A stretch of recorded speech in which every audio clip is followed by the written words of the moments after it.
여러분, 혹시 이런 생각 한 번쯤 해보신 적 있으십니까?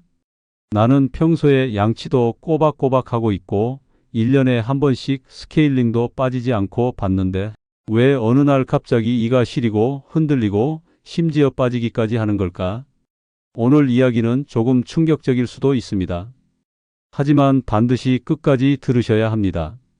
왜냐하면 지금 이 순간에도 아무런 통증 없이 아주 조용하게 진행되고 있는 병이 있기 때문입니다.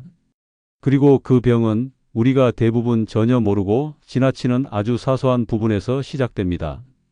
결론부터 말씀드리겠습니다. 스케일링만으로는 치아를 지키기 어렵습니다.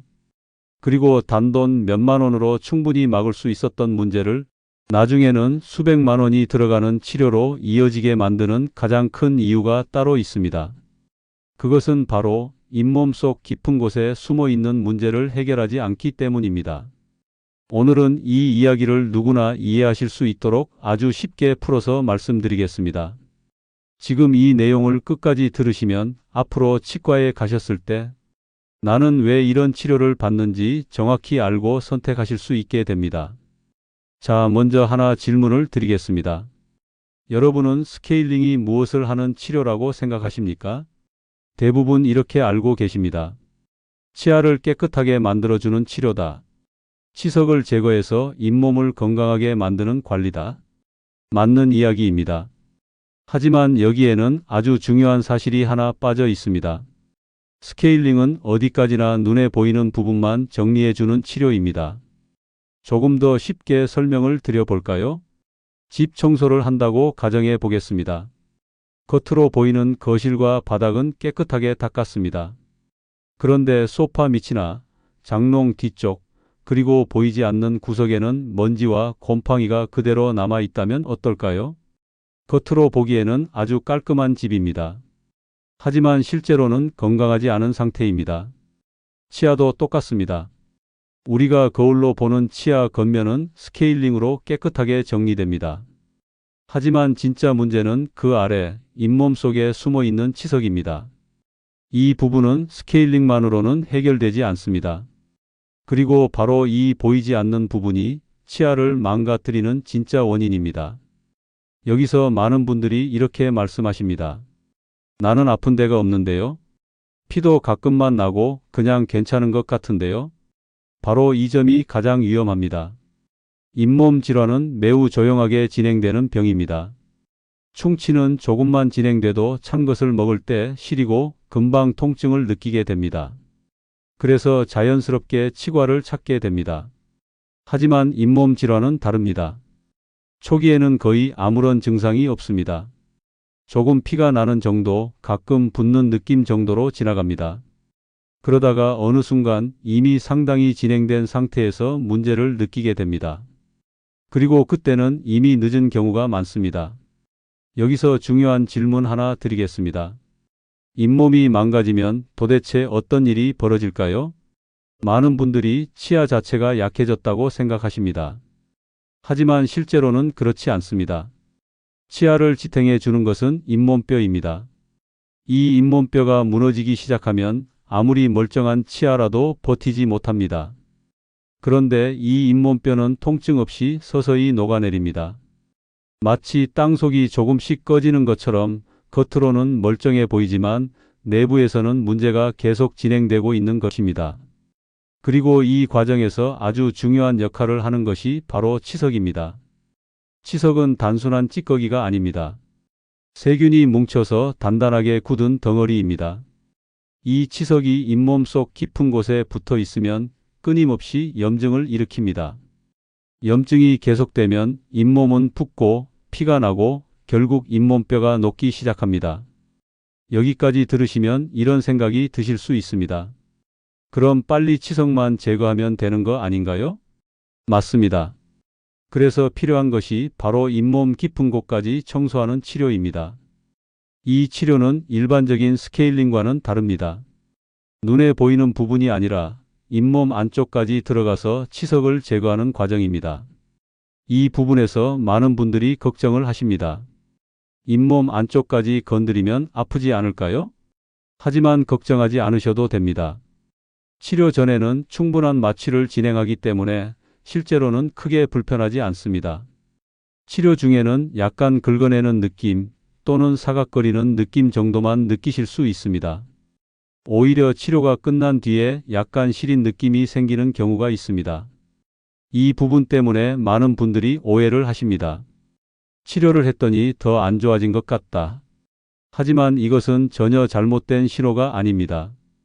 오히려 정상적인 회복 과정입니다. 그 이유를 아주 쉽게 설명드리겠습니다. 잇몸 속에 치석이 오래 쌓여 있으면 그 치석이 일종의 지지대 역할을 하게 됩니다. 그리고 염증으로 인해 잇몸이 부어 있기 때문에 치아 사이가 꽉 차 있는 것처럼 보입니다. 하지만 이것은 건강한 상태가 아닙니다. 치료를 통해 치석을 제거하고 염증을 없애면 부어 있던 잇몸이 가라앉습니다. 그 과정에서 치아 사이가 비어 보이거나 시린 느낌이 생길 수 있습니다. 또한 일시적으로 약간 흔들리는 느낌이 들 수도 있습니다. 이 모든 것은 잇몸이 정상 상태로 돌아가는 과정입니다. 문제는 이 과정을 모르고 치료를 중단하거나 아예 시작조차 하지 않는 경우입니다. 그렇게 되면 치석은 계속 남아있게 되고 염증은 더 깊어지며 결국 잇몸뼈가 더 많이 녹게 됩니다. 그리고 어느 순간 돌이킬 수 없는 상태가 됩니다. 실제로 치과에서는 이런 경우를 자주 보게 됩니다. 식사를 하다가 갑자기 치아가 빠져서 오시는 분들, 갑자기 앞니가 흔들려서 놀라서 오시는 분들, 그분들의 공통점은 하나입니다. 초기에 치료할 기회를 놓쳤다는 것입니다. 조금만 더 일찍 간단한 치료를 받으셨다면 충분히 막을 수 있었던 상황입니다. 이제 여기서 중요한 이야기를 하나 더 드리겠습니다. 이렇게 중요한 치료인데도 왜 치과에서 먼저 적극적으로 권하지 않는 경우가 있을까요? 이 부분은 조금 현실적인 이야기입니다. 치과 입장에서는 같은 시간 동안 다른 치료를 하면 더 효율적인 경우가 많습니다. 잇몸 깊은 치료는 시간도 오래 걸리고 정성이 많이 들어가는 치료입니다. 하지만 비용은 상대적으로 낮은 편입니다. 또 하나의 이유는 치료 후 나타나는 일시적인 불편함 때문입니다. 시린 증상이나 불편함 때문에 환자분들이 오해를 하거나 불만을 느끼는 경우도 있습니다. 이러한 이유로 인해 일부 치과에서는 적극적으로 권하지 않는 경우도 있습니다.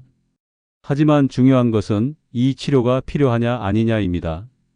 여러분이 기억하셔야 할 가장 중요한 한 가지는 이것입니다. 치과에 가셨을 때 이렇게 한번 말씀해 보십시오. 잇몸 깊은 곳까지 치료가 필요한 상태인지 확인해 주세요. 이 한마디가 여러분의 치아를 지키는 결정적인 시작이 될 수 있습니다.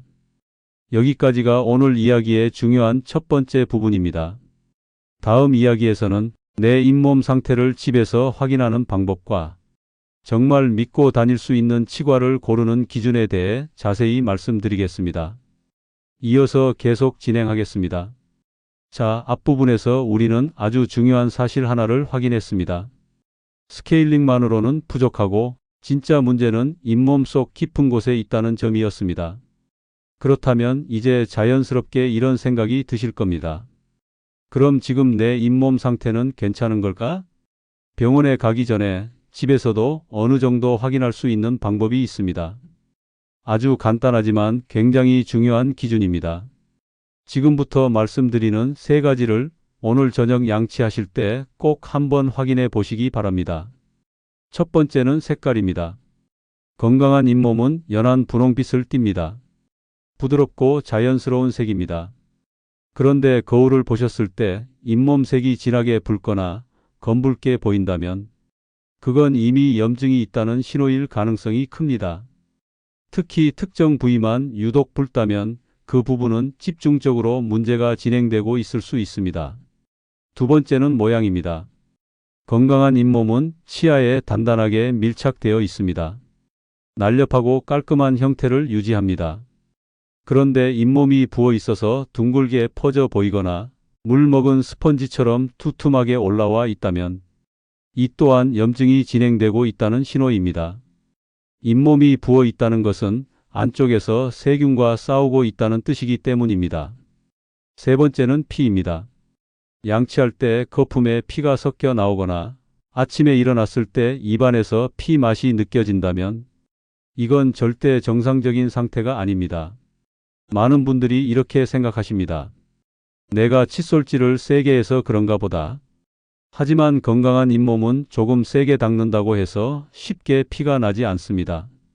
피가 난다는 것은 이미 잇몸 안쪽에 염증이 자리 잡고 있다는 뜻입니다. 이 세 가지 중 하나라도 해당된다면 절대 미루지 마시고 치과에 가셔서 정확한 진단을 받으셔야 합니다. 여기서 또 한 가지 중요한 포인트를 말씀드리겠습니다. 치과에 가셨을 때 단순히 스케일링만 받고 오시는 경우가 많습니다.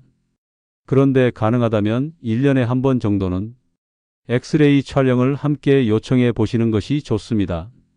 이 부분에서 걱정하시는 분들이 계십니다. 엑스레이 자주 찍으면 몸에 안 좋은 거 아닌가요? 결론부터 말씀드리면 크게 걱정하지 않으셔도 됩니다. 치과에서 사용하는 엑스레이는 우리가 일상생활에서 자연스럽게 받는 방사선보다도 낮은 수준입니다. 오히려 더 중요한 것은 눈으로 보이지 않는 부분을 확인하는 것입니다. 겉으로는 멀쩡해 보여도 잇몸뼈가 얼마나 녹아 있는지는 엑스레이를 찍어봐야만 알 수 있습니다. 이건 마치 건물의 외관만 보고 안전하다고 판단하는 것과 같습니다. 겉은 멀쩡해 보여도 내부 구조가 약해져 있다면 언제든 문제가 생길 수 있습니다. 그래서 엑스레이는 단순한 선택이 아니라 정확한 진단을 위한 중요한 도구입니다. 이제 또 하나 현실적인 이야기를 드리겠습니다. 치과 비용에 대한 부분입니다. 많은 분들이 치과 치료를 미루는 가장 큰 이유 중 하나가 바로 비용에 대한 부담입니다. 그런데 여기서 꼭 알고 계셔야 할 것이 있습니다. 같은 치료라도 시간대에 따라 비용이 달라질 수 있다는 점입니다. 보통 직장인 분들은 퇴근 후나 주말에 치과를 방문하시는 경우가 많습니다. 이 경우에는 진료비에 추가 비용이 붙는 경우가 있습니다. 법적으로 정해진 할증이 적용되기 때문입니다. 그래서 가능하다면 평일 낮 시간대를 활용하시는 것이 비용적인 면에서도 진료의 질 측면에서도 더 유리할 수 있습니다. 평일에는 비교적 여유롭게 진료를 받을 수 있기 때문에 의사도 더 꼼꼼하게 확인하고 치료할 수 있는 환경이 됩니다. 이제 마지막으로 아주 중요한 이야기를 드리겠습니다. 좋은 치과를 고르는 기준입니다. 많은 분들이 이렇게 고민하십니다. 어디 치과가 좋은지 어떻게 알 수 있을까? 겉으로 보기에는 다 비슷해 보일 수 있습니다. 하지만 한 가지 기준만 기억하시면 됩니다. 내 상태를 자세히 설명해 주는지 그리고 선택권을 주는지입니다. 좋은 치과는 무조건 치료를 권하지 않습니다. 먼저 상태를 충분히 설명하고 왜 이 치료가 필요한지 이해할 수 있도록 알려줍니다. 그리고 환자가 스스로 선택할 수 있게 합니다. 또 하나의 중요한 기준이 있습니다. 시간이 오래 걸리는 치료를 피하지 않는 곳입니다. 잇몸 깊은 치료는 시간도 오래 걸리고 손이 많이 가는 치료입니다. 그럼에도 불구하고 필요하다면 충분히 설명하고 진행해 주는 곳, 그런 곳이 바로 신뢰할 수 있는 치과입니다. 반대로 간단한 치료만 빠르게 끝내려고 한다면 조금 더 신중하게 판단해 보실 필요가 있습니다. 그리고 한 가지 더 말씀드리겠습니다. 만약 치과에서 잇몸 안쪽까지 더 깊이 치료해야 한다고 권유를 받으셨다면 무조건 것부터 내실 필요는 없습니다. 물론 치료 후 며칠간 불편함이 있을 수 있습니다. 약간 시리고 씹는 게 어색할 수도 있습니다. 하지만 이것은 일시적인 과정입니다. 오히려 그 치료를 통해 치아를 오래 사용할 수 있는 기회를 얻는 것이라고 보셔야 합니다. 지금 당장의 편안함을 선택할 것인지 아니면 앞으로의 건강을 선택할 것인지 이 선택이 여러분의 치아를 좌우하게 됩니다. 자, 이제 오늘 이야기를 정리해 보겠습니다. 스케일링은 기본입니다. 하지만 그것만으로는 충분하지 않습니다. 진짜 중요한 것은 보이지 않는 곳, 잇몸 속 깊은 곳입니다. 그리고 그 부분은 초기에 관리하면 간단하게 해결할 수 있지만 놓치면 되돌릴 수 없는 단계로 넘어가게 됩니다. 그래서 치과에 가셨을 때 이 한마디를 꼭 기억해 주십시오. 잇몸 깊은 곳까지 확인해 주세요. 이 한마디가 여러분의 치아를 지키는 가장 강력한 시작이 됩니다. 지금까지 말씀드린 내용이 여러분의 건강한 삶에 작은 도움이 되셨기를 바랍니다. 다음 시간에도 꼭 필요한 건강 이야기로 찾아뵙겠습니다.